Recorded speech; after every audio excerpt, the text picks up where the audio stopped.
Lillian de Waters in the Finished Kingdom, 1925. Chapter 7 and last chapter. Faith. Faith is the door that opens into the finished kingdom. Faith is the quality of mind that believes in the announcement, quote, "There has not failed one word of all his good promise." 1 Kings 8:56. Quote, "Except ye become as little children, ye shall not enter into the kingdom of heaven," declared the great Jesus. Faith is a simple, trusting state of mind, without question or doubt. Faith arrives at conclusions intuitively. It visions toward the finished kingdom with illumined inner urge. It beholds the invisible as though it were visibly present. It understands that truth is and that we already have. Faith in the universal I Am, faith in the universal Christ, faith in the oneness and unity of God the Father and God the Son, faith in the ever-manifested harmony and glory of the finished kingdom is ideal faith, the faith of God. It is faith that sees the white Christ where the sinner seems to stand. It is faith that beholds the perfect man where the sick one apparently is.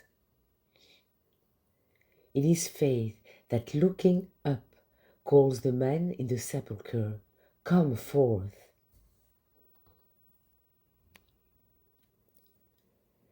Though faith uses not two outer eyes with which to vision, it is not blind. Quote, "Thou canst not behold me with thy two outer eyes. I have given thee an eye divine." The eye that beholds the supernal presence and beholds the finished kingdom is the incorporeal eye. Quote, "Unto thee lift I up mine eyes, O thou that dwellest in the heavens, heavenly kingdom.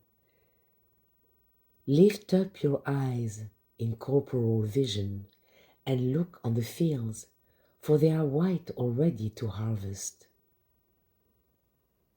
Lift up thine eyes unto high places. The hearing ear and the seeing eye, the Lord has made even both of them. The light of the body is the eye, spiritual vision. If therefore thine eye be single, looking toward the finished kingdom, thy body shall be full of light, wholeness. Eyes, outer or uninspired vision, have they, but they see not invisible things. Blessed are your eyes, for they see, and your ears, for they hear.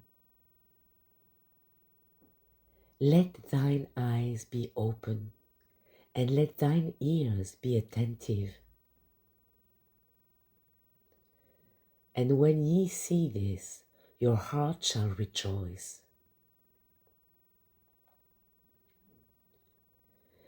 And Jesus lifted up his eyes on his disciples and said, Blessed are ye that hunger now for heavenly food, for ye shall be filled.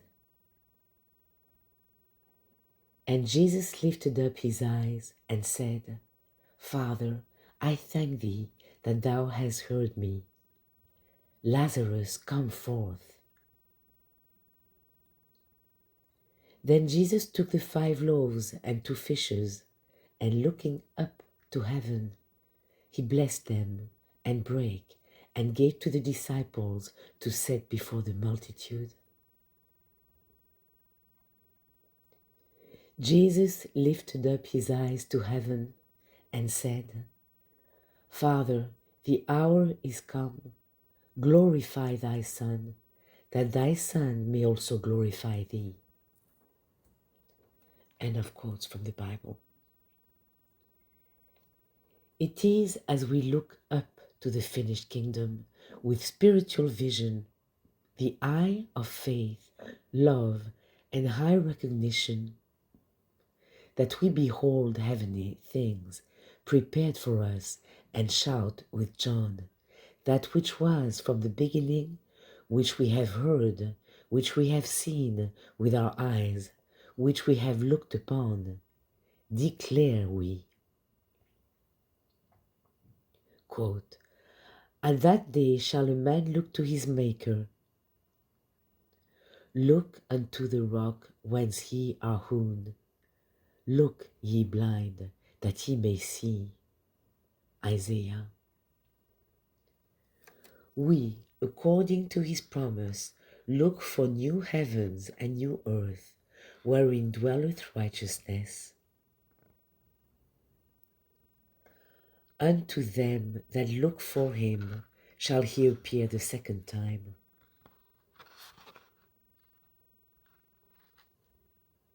Without sin unto salvation. And I saw a new heaven and a new earth. Behold, the tabernacle of God is with men, and he will dwell with them, and they shall be his people, and God himself shall be with them and be their God. End of quotes. We cannot behold the heavenly kingdom looking back of us. Quote, No man looking back is fit for the kingdom of heaven. Luke 9:62. We lift our eyes to the hills. We give attention to high truth. We are of high watch. We have the faith of God. Nothing but immersion in the chemical waters of faith rouses soul quickening. Blessed are they who drink at the fountain of transcendental faith.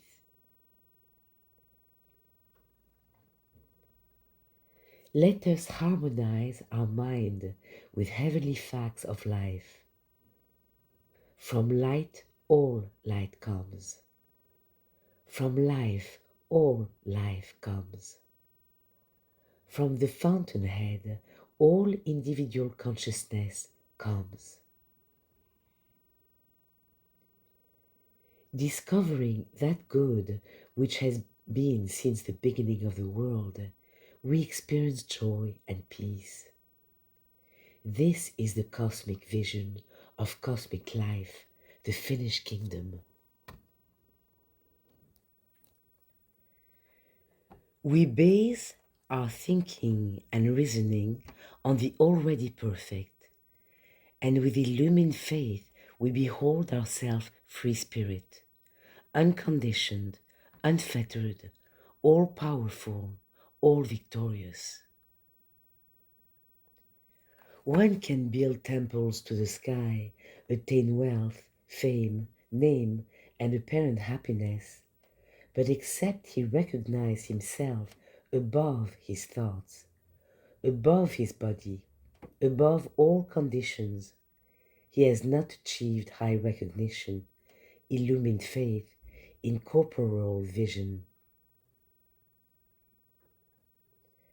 The creative life that brought us here is that life that lives in us, as us, that works in us, delivers us. We recognize this life and our life as one. For as the wave is a state of the ocean, so the consciousness that we are is a state of the creative life itself. It was the recognition of this high truth that prompted Jesus to inquire, "Why do you toil? Why have you so little faith in the great infinite? Why do you not consider the lily, how it grows and how wondrously it is arrayed in spotless white? Why do you not learn a lesson from the flowers in the fields or the birds in the air?" And the same Christ asks today, "Why do you toil so much with thoughts and reasons? Why do you labor with thought until your head aches and your heart despairs? Be still, look up, and have faith as the smallest seed that grows. All is already created. All is forever finished. Think in harmony with universal truth. Vision in harmony with universal vision. Have the faith that life forever has in itself. In order that we feel exaltation and tranquility, we place our feet firmly in the narrow way, and in all earnestness and sincerity extend helping, loving hands to those seeking our support. We feel the nearness, the allness of God, and we have faith and joy that it is finished. Paul, recognizing this truth of the finished creation, declared, quotes, "As we have borne the image of the earthy, we shall also bear the image of the heavenly. For we know that if our earthly house were dissolved, we have a building of God, a house not made with hands, eternal in the heavens." The heavenly body is the transcendental body, the spiritual body, the body of the finished kingdom. Quote, "And it came to pass, while he blessed them, he was parted from them, and carried up to heaven, the heavenly plane. While they beheld, he was taken up, and a cloud received him out of their sight." Quote, "The fruit of the Spirit is love, joy, peace, faith. Till we all come in the unity of the faith and of the knowledge of the Son of God unto a perfect man. Above all, taking the shield of faith. Without faith, it is impossible to please God. Let him ask in faith, nothing wavering." End of quotes. Jesus' life on earth was one thrilling example of faith. No wonder the disciples, discovering this, cried to him, "Increase our faith." Jesus was quick to recognize faith in the hearts that approach him for help. Quote, "And Jesus said, How is it ye have not faith? Have faith in God. When the Son of Man cometh, shall he find faith on the earth? Daughter, be of good comfort. Thy faith has made thee whole. Go in peace. Receive thy sight. Thy faith has saved thee. Arise. Go thy way. Thy faith has made thee whole." End of quotes. If one finds it difficult to illumine his vision, to quicken his spirit, let him bring forth more faith. Let him go off to the hills, or by the rippling brookside, or into the fields of flowers and birds, and get in vital touch with universal life itself. How can one feel God as within him, except he recognize God as without him? Beholding universal omnipresence and the manifested wonders and glories of nature inspires the heart, quickens the spirit, and touches the chord that thrills with the harmony of the universe. Have we not all had moments when we felt the peace that passes telling and understanding, when we were without conscious thought of any kind, when our mind was placid like crystal lake, when our body was without sensation, still, when light seemed within us and without us, when all limitations were gone, when all reason had fled, when we were illuminated and the illumined one. Many ask, how can I awaken divine faith and soul illumination in another? One can teach another, help another, bless another, but no one can have faith for another. No one can find God universal or God individual for another. Each must do his own finding and experiencing. No one can drink water for us or eat food for us. No one can experience faith and quickening for us. To look up and reach up with inner attention to perfect God and perfect creation is the first step in the spiritual awakening of the individual. Faith is not a quality of the intellect. Faith is a state of consciousness. Faith is, quote, enduring as seeing the invisible. Faith beholds substantial things, unseen. Faith is the revivifying fountain of soul elixir. It brings warmth and feeling that is followed by courage, power, and command. What is command without high faith? What is courage without high faith? What is glory without high faith? What is success without high faith? Quote, except the Lord build a house, they labor in vain that build it. Psalm 127, 1. Faith and love may seem too simple for the complicated mind, yet we can make no lasting attainment without them. When our thought is on fire with faith, love, and divine illumination, the ever-present Christ stands forth within us.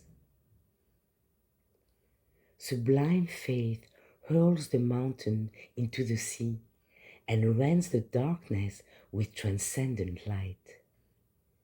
Let us in-breathe faith. Let us breathe out faith. Faith takes away fear. Let him who is fearful attain to faith. True courage cannot be present without faith upon which to stand.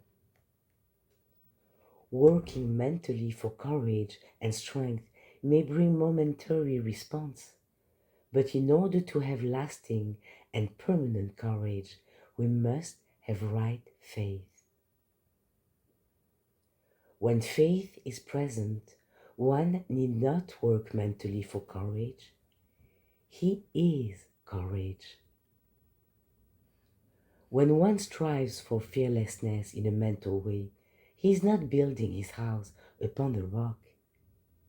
He is not looking toward the finished kingdom, which immediately causes faith to rise up in him.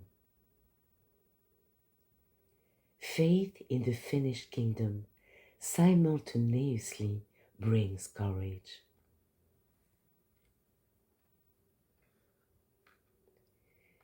Many, placing God as without themselves, ignorant of God as also within themselves, have attained to great success, great triumphs, great achievements, for unconsciously looking to God universal wakens God individual. And in due season, the individual perceives that there is a without universal God, and there is a within individual Christ of God, God the Father and God the Son, and the Father and the Son are one. Many, placing faith in the God within, ignorant of God without, the fountainhead, the power that their power is, the courage that their courage is, the life that their life is, the faith that their faith is, fail to demonstrate because the recognition of the inner Christ of God does not include the universal origin, the beginning, the source of that which one is. Hence, this state of mind is a shutting off position. To shut oneself off from the fountain of one's individual life is folly, nay, more, it is dangerous and fatal to progress. The limb cannot cut itself from the trunk, declaring, I am the tree, I have life in myself, and live. It cannot remain alive, cut from the source of its life. Quote, he that has ears to hear, let him hear.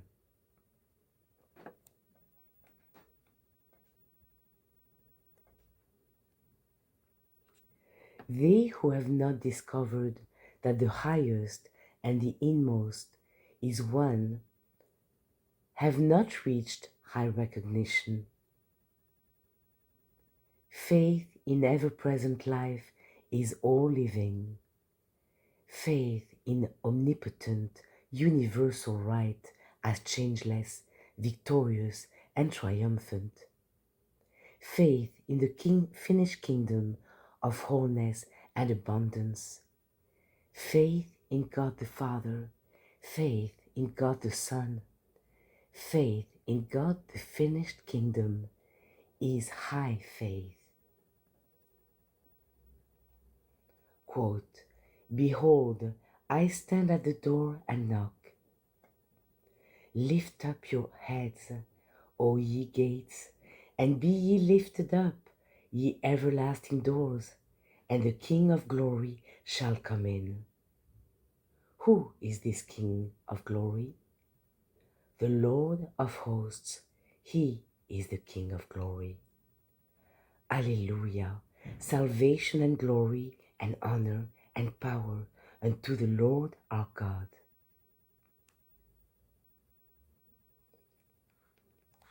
We are all familiar with the many healings recorded in the Bible as the result of faith. Quotes, and what shall I say more? For time would fail me to tell of Gideon and of Barak and of Samson and of Jephthah, of David also, and of Samuel and of the prophets, who through faith subdued kingdoms, stopped the mouths of lions, quenched the violence of fire, escaped the edge of the sword, out of weakness were made strong, waxed valiant in fight, turned to fight the armies of the aliens. End of quotes. The harder any condition seems, the more certain should be our faith. It is possible for us to have the faith of God, wherein all right things are brought to pass. The word believe is often misunderstood. It is a word little used in the mental plane, but a word frequently using it very often. It means very much the same as faith, to be firm and to be constant. Even at the tomb of Lazarus, we hear Jesus saying to Martha, "Said I not unto thee that if thou wouldest believe, thou shouldest see the glory of God?" Quote, "All things are possible to him who believeth. Blessed are they that have not seen, and yet have believed." It was to Thomas that Jesus addressed these words. Thomas wanted to behold with his two outer eyes. He reasoned that if he saw the prints of the nails, this would be a visible proof to him that the body was that of Jesus. His vision was to the body of Jesus. Jesus, recognizing the incredulity of Thomas, lovingly rebuked him, pointing to illumined faith. Quote, "Blessed are they who have not seen and yet have believed." High faith believes without outward or visible proof. Blessed are they of faith, they who believe, said the Christ. Quote, "Oh, for a faith that will not shrink, though pressed by every foe, that will not tremble on the brink of any earthly woe. A faith that shines more bright and clear when tempest rage without. That, when in danger, knows no fear, in darkness feels no doubt. Lord, give us such a faith as this, and then, whatever may come, we taste even here the hallowed bliss of an eternal home." W. H. Bathurst.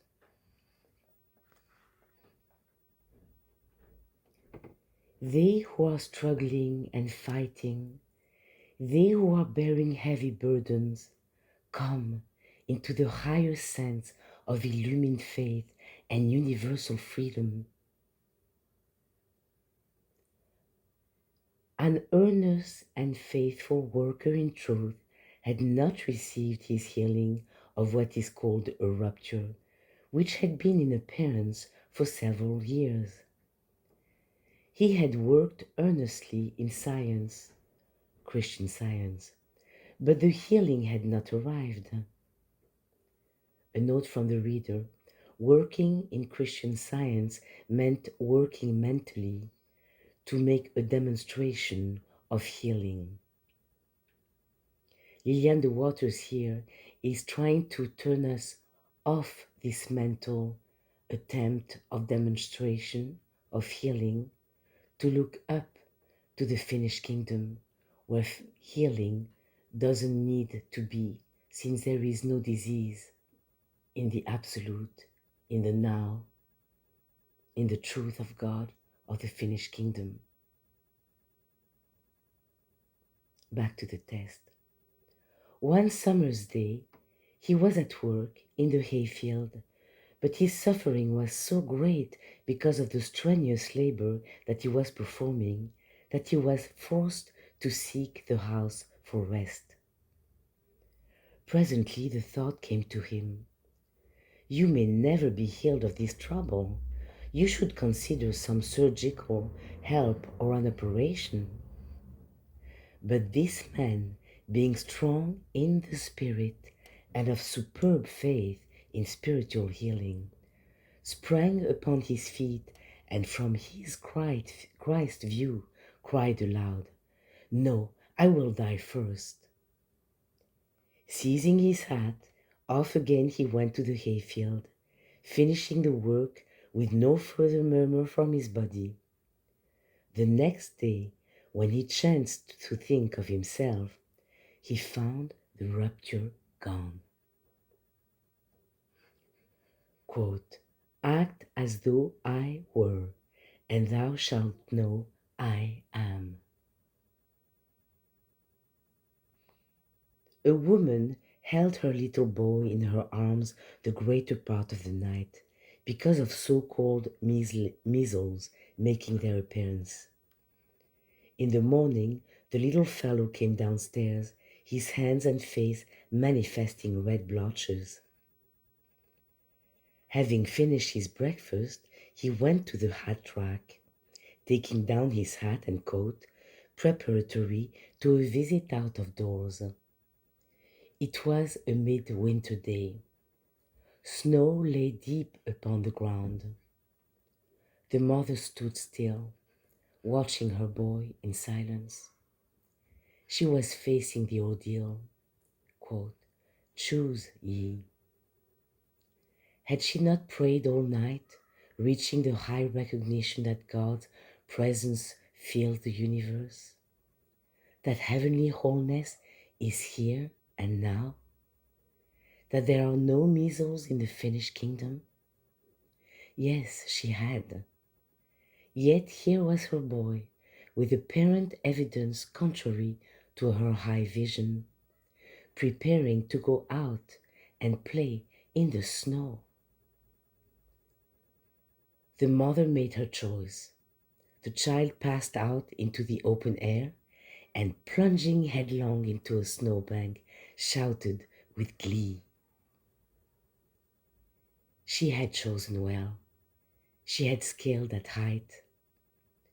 Child continued playing alone in his yard, not entering the house until several hours later.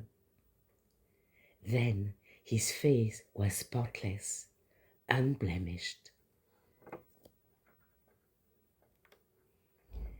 This same mother and this same child later met, fought, and won another battle. The mother was busy in the house when the door opened, and in came her eldest son, carrying in his arms this smaller brother with a broken arm. An ice truck had passed over it. The mother let her boys sit down in the room, while quickly she went into the adjoining room to be alone. Quote, "I did not read," she said. "I couldn't. The thing that I must know was this: did I have faith enough to believe that the bone could be set without the help of a surgeon? Did I have faith enough? This was the paramount question with me. Then I reached out and up and cried, "Oh God, give me faith enough." At this moment, the older boy called, "Mother, come quick." And when she entered the room, "Mother, the bones went together just now. We both heard them snap into place." Quotes, "Before they call, I will answer, and while they are yet speaking, I will hear. Behold, I am a God at hand." Such is heavenly law, ever acting for those who have transcendental faith. Many of us do not now experience such wonderful things. Many of us do not bring forth such marvelous faith. Many of us would fall in such a testing time. But some have stood the test. Some have reaped the victory. Let this spur us on to greater endeavor, greater faith, greater accomplishment. Quote, That which is eternal in being is also eternal in manifestation. The thing that is eternally being manifested remains eternally manifested. A.K. Mozumdar. To know that truth is, to know that the manifestation of truth is, this is heavenly vision and heavenly faith. We are walking in a finished kingdom, finished in plan, order, and manifestation. Not only should we think this truth, but we should feel this truth. Peter felt this illumining faith and quickening when with one sermon he converted 3,000 people. Paul felt this quickening, for perceiving the faith of the crippled man, he said, "Stand upright on thy feet." We recognize the superb faith of Jesus, the great faithful, when he cried, "Father, I thank thee that thou hast heard me." Then he called to the sleeping Lazarus, "Come forth." Sublime faith is ever followed by kingship, heavenly authority that says to the sick man, "Stand forth," and to the erring claim, "Come out of him," that stills the storm and walks over the waves. Faith leads into kingship.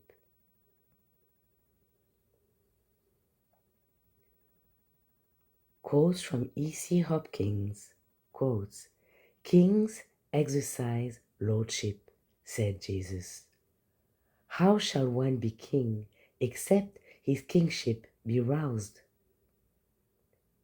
"By me kings reign," said the great voice that John turned to see. "If lions do not stand back, warrings do not cease, and diseases do not retire, the true kingship is not among us." Then the disciples asked him to increase their faith.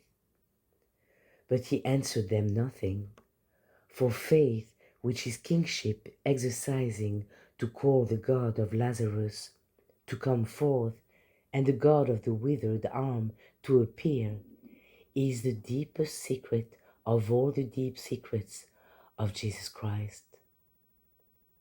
Speak boldly, looking into the face of the answering substance.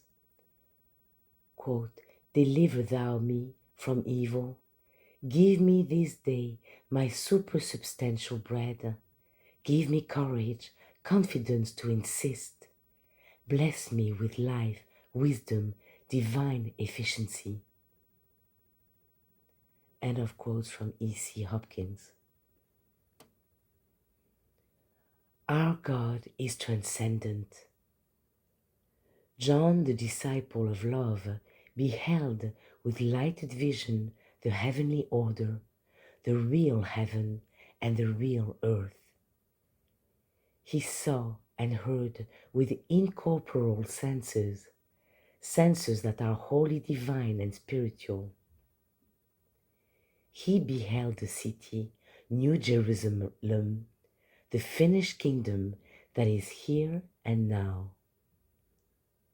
He said, "I looked and I beheld."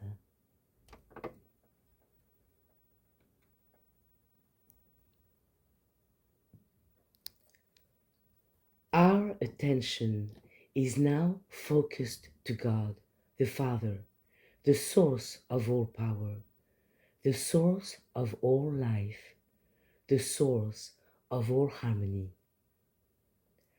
Our attention is focused to God the Son, the Christ self, the self that is above thought, above lack, above condition, the self that is changeless, glorious, free, and eternal. Our attention is focused to God, the Holy Spirit, the finished kingdom, the manifest glory, harmony, and wholeness. This is high truth. A thought of health is a high thought, but it is not the great high. Instead of focusing our attention toward health and healing statements, we look to the Maker, the Author, the Beginning, the Sustainer of health. This is high truth. Our work as a healer is not to cause sickness to disappear, or supply to manifest, or happiness to take the place of unhappiness. Our work is to bring forth the victorious Christ, the soul self. This is high truth. Right reason is healing, helpful, desirable, yet there is something back of reason and beyond reason. There is that which makes right reason possible. There is that which holds the glowing stars in the heavens, that which tints the sky with beauty and glory, that which starts the day and brings the hush of silence over all the earth at night, that which fills the depths of the earth with gold and precious gems, that which causes the lily to grow without toil or labor, that which fashioned my members, quote, when as yet there was none of them. Psalm 139:16. We place our attention here to the beginning, to that which is the cause of reason, to that which is the cause of health, to that which is the cause of beauty, to that which is the cause of abundance, to that which is the cause of ourself, the I am that I am. This is high truth.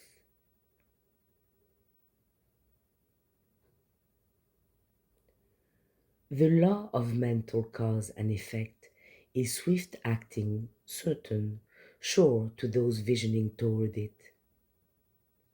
We place not our attention here. We give attention to one who says, quotes, for my thoughts are not your thoughts, neither are your ways my ways. As the heavens are higher than the earth, so are my ways higher than your ways, and my thoughts than your thoughts. I create new heavens and a new earth. I will extend peace like a river and glory like a flowing stream. This is high truth.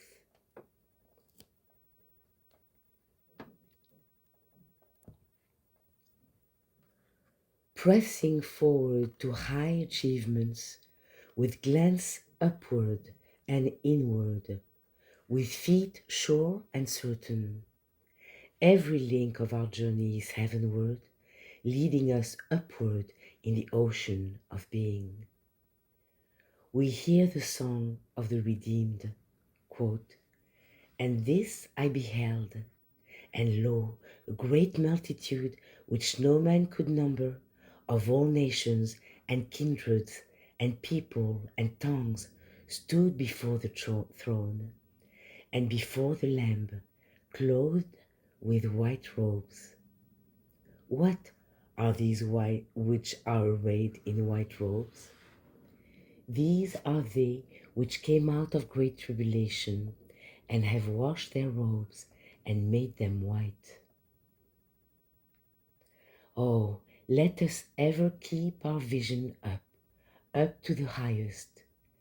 Let us look up, Gaze up, lift up our eyes, our inner vision, to peerless truth. Let us be still, listen, watch, and behold.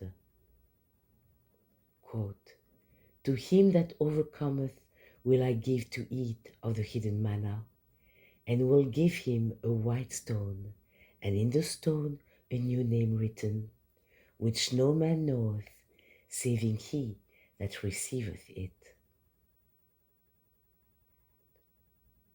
Thus, new order, new hope, new joy, new inspiration, new glory forever awaits, quote, him who overcometh, or cometh over and up to the finished kingdom. No longer look we into the empty sepulchre, wondering where our Lord is hidden. We recognize the risen Christ before us, and we sing the song of Moses and the Lamb. We behold the countenance of the Most High. We behold the universal Christ self of God. We behold the finished kingdom. Be thou, O God, exalted high, and as thy glory fills the sky, so let it be on earth displayed, till thou art here, as there obeyed. End of chapter and end of the finished kingdom, written by Lillian de Waters in 1925.